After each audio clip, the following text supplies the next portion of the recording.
Hello, fellow peasants. Tonight I'll be reviewing George Romero's 1972 film, Season of the Witch.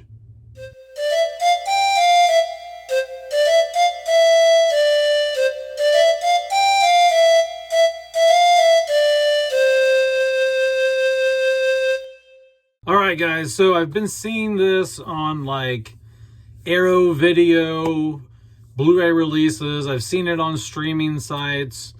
And I'm like, what's that? Let me check that out. So I finally got around to watching it. This is directed by George Romero. Came out in 1972, and it's called Season of the Witch. And what is it about? Basically, what it's about, this housewife, middle-aged housewife, whose husband is constantly on business trips, who smacks the crap out of her, who treats her and her daughter like trash. She's tired of her life. She's tired of her life. She feels the pressure of getting older. She's like, man, I'm old. I don't want the rest of my life to be like this. I'm bored. I'm just stuck out here in this boring suburbs, in this mundane lifestyle. I'm tired of hanging out with the bitches I hang out with at the poker, at Thursday night poker. They're just as boring as I am. And she hears at one of the parties that one of their friends or neighbors, somebody in their community, is a witch. And so they go to visit her, get some tarot card readings just to see what it's all about at one point. And she becomes enticed by it. And she's like, oh, this is interesting. And so then at some point in the film, she goes to a witchcraft store of some sort, buys things you need to do witchcraft, like candles and goblets and daggers and stereotypical witch stuff. You know what I mean? She doesn't buy a broom in the movie or nothing, but that would be real bad.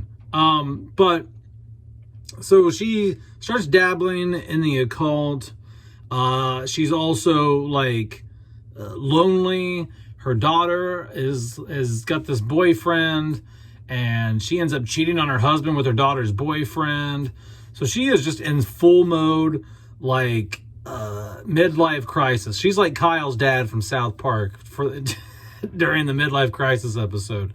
She is thinking her life is passing her by, and she needs to make up for lost time. So what do I like? What do I not like about Season of the Witch? What I do like about the film is it does a good job of illustrating the mindset of somebody who's not fulfilled in their current life, someone who's bored with their life. They don't like where they live, who they live with. They're just not happy and content with themselves. And it really digs deep a bit into the psychology of the middle class in the suburbs during maybe the late 60s, early 70s, how uptight it is, especially during that time period.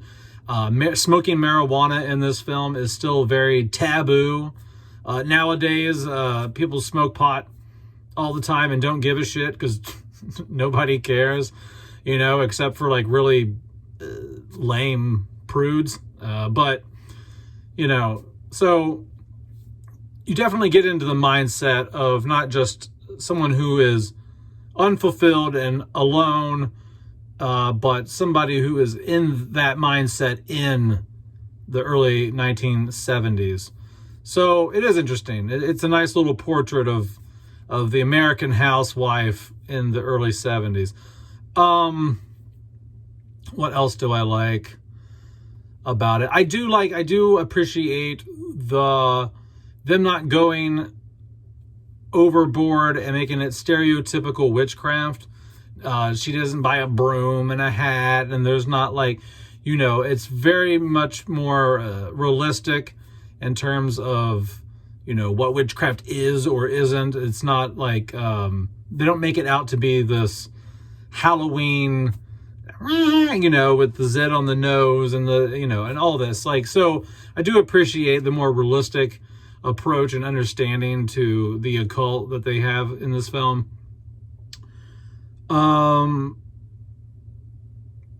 But that's it. That's all I really liked. What else?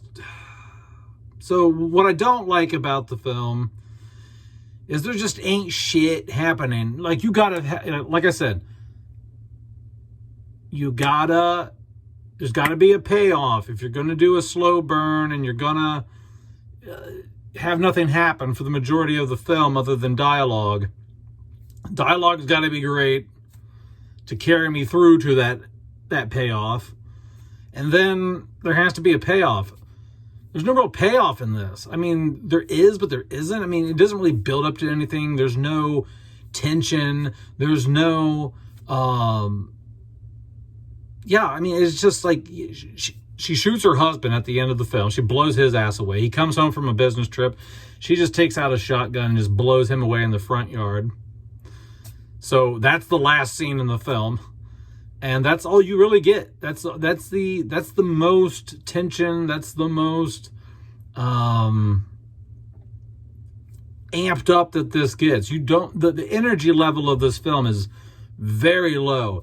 What you're going to be seeing here is you're going to be seeing her sitting around her house, bored, talking to other people in the living room about how lonely she is and how bad pot is. And, you know, there's not much to chew on here.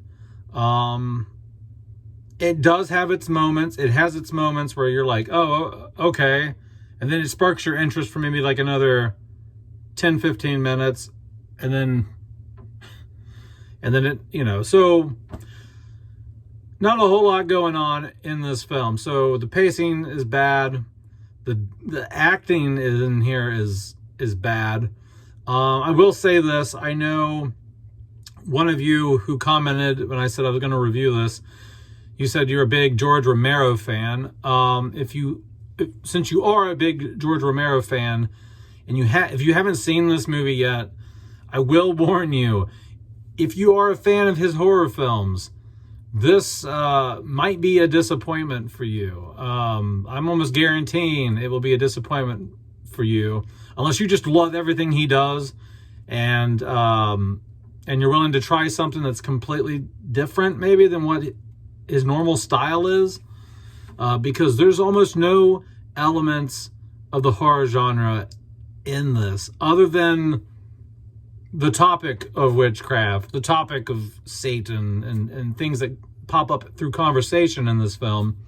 And there is some imagery of the occult and witchcraft towards the end, but it's very watered down. It's done very minimally. It's hardly there.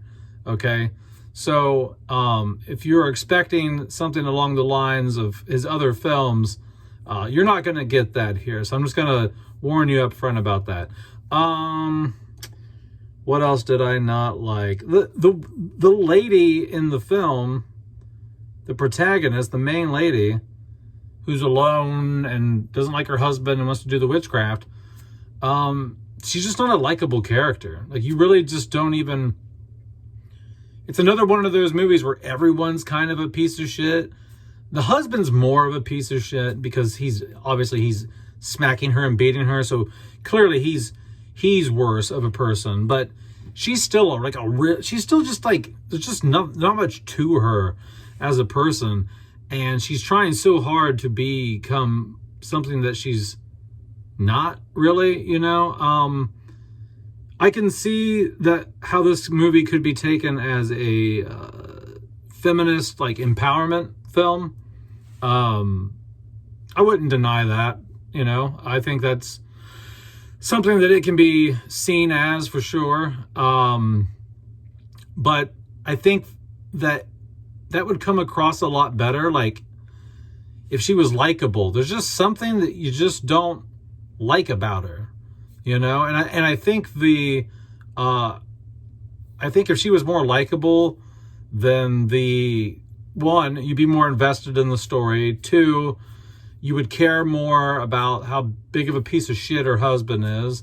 And three, it would help with the feminist empowerment, you know, theme that can be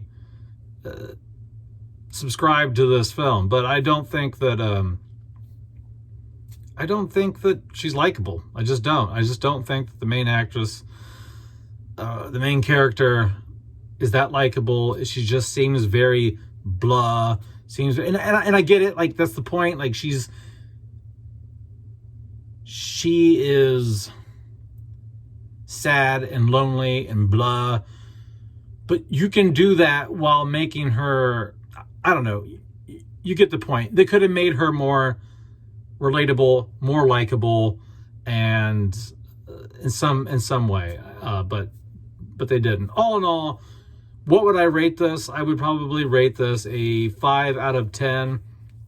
I think if you're a George Romero fan, I think you should check it out. I don't think it's going to be up your alley, really. It might be.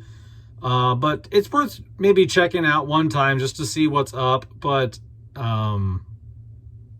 if you're not a George Romero fan, I probably wouldn't recommend this, man. I probably wouldn't watch this if I were you. If you're not a big fan of his work, it's just not a captivating film. Nothing happens in it. It's boring. The conversations are very dated when it comes to topics like marijuana and the occult and things like that. It's just so yeah, I didn't really enjoy the film, so that is what it is. That is what it is. Let me know down in the comments below what you guys think about George Romero's Season of the Witch. I thought it was going to be better. I I keep seeing this thing pop up in places, and it wasn't very good. All right, later guys. Peace out. Bye-bye.